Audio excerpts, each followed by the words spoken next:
starting a bit. Oh, I can hear in the background. Am I recording it? Can we see? Oh, yeah, we are in the top hand. Okay, hi there, and good morning, viewers. Yet another DCD Talks with myself, George Rocket, the CEO of DCD. I hope you're finding them interesting. We try and get a little bit deeper into conversations. Today, I'm joined by Paul Unbehagen. He is CTO of North American Enterprise at Nokia. Have I said that correctly, Paul? Yep, and global web scale. Okay, perfect. I was thinking more of the Nokia or the Nokia. Is there a way? It really depends what continent you're on. To be honest, I'm sure there's a proper way when you're in Finland, but internally and externally with customers, it's just whatever continent I'm on, whatever feels comfortable. I like trying to say things in the regional intonation, and we have a game at work sometimes, so we try and put our best Finnish accents on, or for Ericsson, we try and get yeah, we can't do that here in the States as well. So it's really cool having you here today, because Nokia is not a traditional company that we would have from the DCD centric perspective. A lot of the time we're talking about the downstream effects of whatever you're doing, but in this world that's becoming more and more edge, the edge is the discussion everywhere. Your name crops up more and more because you're building that edge, that 5G edge, the edge clouds, and all of the above. But I want to get an understanding of where you sit, because in our prep call, you were saying, web scale, enterprise, we work with very big data center operators. So can I get just a little education first about what your role is, and also your worldview of the data center as it stands today as a business?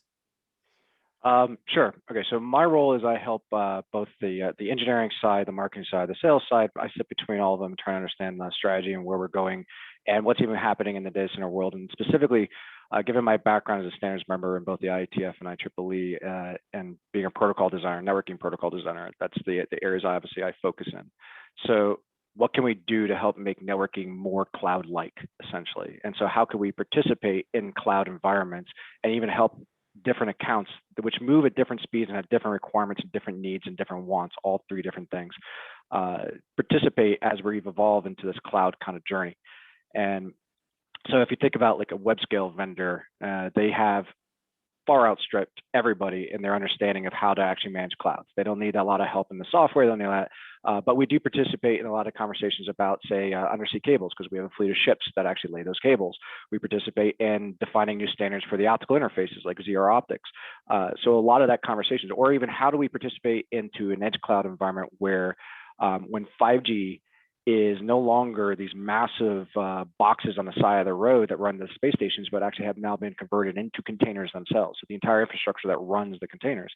So what's the strategy and how to manage that? Then also, how do we take that and run that in private wireless? What are you going to do once you have wireless deployed, both in the public sense and the private sense, and you have all these IoT devices now with little radios in it, and you can get any telemetry you want at any moment? How should you store that data? Where should you get access to it, and what kind of speeds you need? So it can go in a lot of directions really fast. As far as the current market of the data center, I'm going to answer that in a slightly different way. So not necessarily the Nokia way or the data center way, but kind of a combination of both. Because we see and participate with customers and on standards boards, and we have Bell Labs who participates in creating this crazy technology like AI-driven drones using cloud technology on the edge, right? We see a lot of the environment that a lot of other vendors don't, because we're seeing the actual edge devices. We produce those devices. We don't make cell phones anymore, but we still help actually with what the design of the SIM cards are going to be in a lot of these edge devices, all the way to the radios, to the networking devices. Most of the conversation we're having right now, I guarantee you, is not only happening over our fiber, our optical gear, even our routers and the broadband coming to us, and the wireless infrastructure. We provide the routers, the switches, and all that kind of stuff to every major vendor around the world. So we're seeing a lot of these moving parts at the same time. So if the infrastructure of 5G is cloud, the edge is edge cloud and is providing data centers. So we end up having this infrastructure that's providing all of it at the same time at multiple layers, and it's all moving at the same time. So pretty much data center has become a homogenous term where it's everywhere. It's not just some central location somewhere out there in some amorphous cloud. It's everywhere all around you at the same time. So in a strange way, the data center market's talking about the edge and the proliferation of edge and these new edges and coming up with new words for it, like nano edge and micro edge. And you from the edge are looking back going, we just need more data centers everywhere. It's data center. Yeah, it's just stop thinking of it as more data centers and different data centers. It's a data center. It's everywhere. It's cloud. Okay. It's just there. Okay. And sometimes that might be half a rack. Sometimes that might be five, servers or 5 racks, or it might be 5,000. It all depends on what you're doing in each location that drives the requirement for it. And by the way, there's still a lot of those 5 rack to 50 rack data centers that are going to exist inside enterprise forever because of regulatory issues, right? So how do you make those different environments that are all data center work together? Yeah. So I want to push into 5G first, but I just want to go a little bit deeper on you. Where did you get into data center? I know you're at Big Switch before this. What's your personal journey? From where did you come from IT? Are you an engineer? When did you walk into your first data center? I always ask people that. If we go way back, I actually started in the military. I was a paratrooper and grew up out of the IT concept of what does it mean to digitize an entire military. Right, long before we had this kind of environment where everything is, I was part of those people who said, okay, we're going to remove all paper from the military. And so I worked in that project in part of what's called the U.S. Army SOCOM kind of projects for the 2nd Airborne. That started and paid for 2 degrees, and I ended up working at MCI WorldCom and running one of the largest internet connected environments there with a great group of people, which led to a career in vendors and back to startups and back again to big vendors and back to startups. And that was one part of the professional career. At the same time, another part of the professional career was working in standards, because we need to do new things. We need to standardize it so everybody can work together, right? So I was on the 802.1 group, actually a voting member for nearly 18 years. I co-authored several standards there. I helped actually at the time when I worked at one vendor, I was one of the voting members for the company that did the passing vote for 802.11ax, so that it would actually go past and become an industry standard. In the ITF, I published and was part of several RFCs, about 47 patents along the way. And for me, I don't see that there's a difference between, say, wireless and wired. They're all access technologies. Just the interface itself is different, right? So if it's RF or electrons or photons, you're just sharing information. Right? How you share the information, why you're sharing the information, what it's used for the end user is what's important to me. That's probably because I came from a large background. We were dealing with, we need to get gear out fast. We needed to make sure it was stable, reliable, and then it didn't fail ever. So I don't really focus so much on it. It's got to be wireless. It's got to be wired. It's got to be basically a full network infrastructure that provides a better service to the end user. That's a really interesting perspective. So you're at the other end of the pipe looking down, calling the same pipe a different name or looking at it in a different way. And from a study perspective, electronics engineering or what, what's the... computer science software. Okay. So Okay. So like a lot of my patents are in routing protocols like BGP, ISIS, MPLS, Ethernet, things like that. Right. Fascinating. That you've got stuff pinging in. Yeah, I just turned connected. It off. It's the connected world of working from home now. So in all of that trajectory, right? Technology, access to technology by the masses, by everybody has increased. The density of their access has increased. Their bandwidth has increased. Is there a stage which you found the most interesting in the past? Big leaps or paradigm shifts that you said, wow, that was it? Or is it still to come, or are we in it? How do you typify that journey from an excitement perspective? I think every decade provides its own unique excitement. And, if you kind of look back, in the next 25 days, or even just the Faraday days where they've discovered a Faraday cage, each one has these amazing discoveries that come forward, and we all stand on the shoulders of giants. And I don't think there's enough appreciation among young engineers about the fact that everything they're inventing, great, but you're standing on some amazing giant shoulders to do this, right? So have the appreciation and gratitude for what you have as a foundation to move that forward. Everything from Ethernet used to be coax to now we're running it over fiber, and we're sending it over microwave, and we're actually sending it up to the stars and under the ocean now. So that's great. Also, one of the observations I would say anecdotally that I like to point out is that it seems like every 10 years the world of networking specifically, but even I'm starting to notice in data centers, goes through these massive shifts, right? Something happens, let's say a Moore's law, there's something happens with supply chain, there's something that happens with a new way of thinking, a new generation hits the market as well, another generation retires out, and that was holding back thinking.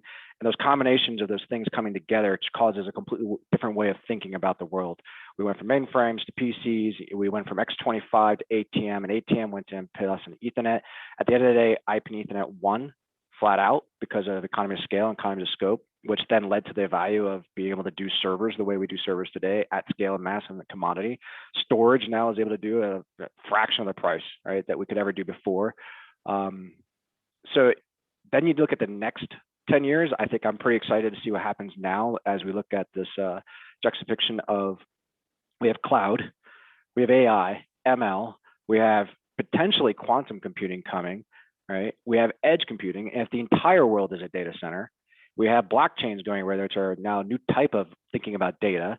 And if it's all working at the same time, what are we going to look like in 2029 compared to 2021 is going to probably be so vastly different than anything we can ever freaking imagine, that any promise or prediction is basically holding on a magic 8 ball and you're guaranteed to be wrong. Okay, that's big. I'm going to ask you into predict, but not so precisely, but you spoke there about, standing on the shoulder of giants and iterations and changes. And, a topic that we need to cover is 5G, but maybe is it 6G, or because if it's 5, there must be 4, 3, 2, and 1. Right? Oh, there definitely was. Yeah. It's got so much attention, 5G. And in a way, people argue that nothing's really happened yet. There's the arguments of whether pandemic slowed down or speeded it up. Is it so groundbreaking that it's just taking longer to come together, or what's the story behind it? I know Nokia is mentioned in this all the time. You are a central player to this. Yeah, so I'll give you the data guy who I actually have written software for and helped out on Linux a lot too. So I might have a different perspective than the rest of my peers here at Nokia who are on the wireless side. But I think we'd all agree on this statement, is that the change from 1G to 4G were iterations on technology and approach. The change from 4G to 5G was a complete overhaul of the infrastructure. So instead of running these massive specially designed appliances that were NEBS 3 compliant, that sat out in the middle of fields and would be fire protected, have shotgun tests on, we still do that for the particular set of software or devices sitting at the bottom of the tower, but they are no longer a 10 by 10 or 20 by 20 shed. They're now just a rack of servers. And most of the actual control of the tower and the radio is actually being done on Kubernetes containers back in a central data center, and also here locally as a combination of functions. It's all cloud-based, right there at the edge. So that overhaul took a lot of time to agree on first what is going to look like, so that everyone can interoperate with each other, so we can mix and match, the antennas of the radios with the servers and make sure the communication, because we're no longer really thinking the concept of ENOBs, and we think of all these other things, and it's all IP underneath too. That was a big change from 3G to 4G, was that we moved to the all IP infrastructure, and that laid the groundwork to get to this now, we're a cloud-like infrastructure. If we hadn't done that 3 to 4 and 4 to 5, all right, so we wouldn't be where we are today. That being said, yes, I would say the pandemic definitely slowed down some of the deployments. If you think you're being forced to lock down inside, people are worried about, okay, can someone go outside? What's their health benefits? There's a whole bunch of regulatory and legal issues wrapped around that. There were several municipalities and cities out there who, as things started to calm down, understand how we could safely move people around, did start to deploy more. But there's also, because it's a cloud-like infrastructure, a lot of the infrastructure side of itself could be deployed on its own without the actual radios, right? Because it's all cloud. We can deploy some containers, move things around once you have the server infrastructure, and a lot of that was actually in place. Secondarily, devices. Devices are now starting to come out en masse with the ability to do 5G. So the iPhones, for example, all modern Androids can do it now too. Right? We're seeing even IoT chips come out with the ability to do 5G, although the 5G, the reason why the IoT devices are looking at are different than what we'd say like your tablet would, because the IoT device doesn't really care about the amount of bandwidth as much, say, as your iPad streaming Netflix. What the IoT device cares about is extremely low latency in a lot of functions, because you might be getting live data telemetry that could be at risking someone's life, right? Of course, there is low latency when you're talking about gaming over 5G, so both ends get the benefit of that. It's really interesting. The way that you explained it, the move as a total shift from 4 to 5, hadn't been explained like that to me before. By the way, I'm not an engineer nor an IT person. Okay. No worries. But most of the people listening know that, which is kind of like why I ask questions sometimes are a bit basic, but sometimes the questions that other people don't ask and they should ask. That's very true. So we've got that 5G world, which is really groundbreaking. I've heard people say that 5G is being adopted quite a lot privately, from an enterprise perspective, factories, deployments like that. Yeah. Is that the case? And I'm Yeah. assuming that companies like Nokia have to be involved in that. Yeah. So because we make obviously everyone knows this for the wireless infrastructure that we provide, and that's all based on cloud. And we're seeing a lot of that 5G and something we call like 4.9 being deployed into like ports, authorities, transportation, retail, manufacturing, a lot of environments that need broader reach than say Wi-Fi alone can do. So the combination of Wi-Fi and private wireless actually provide a huge boon to the productivity of what can wireless do for me, right? Because now you can put up both Wi-Fi in the building, and you can put up a radio that's doing 5G or 4.9, kind of function that covers an entire campus. Or say for like a school district, when in the middle of a pandemic, you can extend what was the Wi-Fi network inside the school, put up a radio tower, private wireless for the municipality, and suddenly now you're extending the school network into the homes of the students directly. So they're participating in class at their home, dining room table, the same way they would at their desk back in the classroom. And we've done this for a lot of municipalities, especially here in the States, where we funded a lot of what we call RDOF and other functions for growth in the education to help deal with students in low-income areas, for example, to help them participate so that their education didn't get affected and there wasn't this disparity in education for, based on income. So we were able to balance that out. So yeah, we're definitely proud of that. I mean, in the background too, there's a lot of work we're doing on what does that mean for the data center's functions. So we actually wrote an entire new network operating system for the top of rack switches and the core, right, in combination with Apple and a few other vendors, saying like we got to stop doing these networks and the data center switching the way we used to. It's just everything's got to change. So not only are we looking at from the edge, we're also looking at the data center that's supporting that edge, that's supporting the 5G, because to do this at scale and to do it truly, the way we need to, we had to rethink a lot of those layers. Okay, really interesting. So that rethink. So you've taken me to the next stage here as well. In data center landia, our conversation is on one side dominated by what the edge is going to bring, and we have lots of engineers talking about how you can cool it and power it and all sorts of different things. Yeah. And then our other conversation is about the effect of the hyperscalers on the market in general, right? Half of all colo that's being built, the billions of dollars, hundreds of billions of dollars annually being poured in by 4 or 5 players. And everyone always, there's that question of where's their play within this? And you brought up companies like Apple. Can you talk about that as well? They have so much dominance. Are they helping define this market? So yes. And I want to point out that on the shoulders of giants, where that history always repeats itself kind of theme that we talked about in the beginning of this conversation, their effect has been very beneficial to the market as a whole to kind of wake us up to that we need to do things better. The reason why I say it's kind of repeat a theme of history is, well, the effect of what I would say that those web scalers is just very similar to the effect of what the Verizons, the AT&Ts were. I mean, it was MCI in the day back in the 90s before it was Verizon, but those were the ones that actually invented the routing protocols that run the internet, for example, BGP, OSPF, and all that. Before this protocol called OSPF, for example, which is now the predominant routing protocol, pretty much runs every single campus you see around the world, right, that are running routers so that you sitting at your desk, if you ever go back to your desk, or sitting in a school, for example, they're running OSPF. That was a carrier protocol back in the 1990s. The early 90s, you were told as an enterprise, stay away from that, just use RIP. That's the carrier protocol. Today, that's laughed at. Like every enterprise in the world would never touch RIP. They're all using OSPF. And so that's a natural evolution. And you can see that in any world of engineering where something that becomes complicated has to work itself out in the economics in environments that can afford it. And then slowly it gets down to a commodity as economies of scale and scope increase. And then it becomes ubiquitous and everywhere, right? A great way to see that, for example, is airbags in your car. That used to be a luxury item. Now it's in every single car produced. right? So it's the same concept as we apply here. So those web scalers and their effect on the market, what they've been able to do for the cost per port of Ethernet from 10 gig all the way up to what we're going to see in 400 gig in ZR optics has been phenomenal for the entire industry.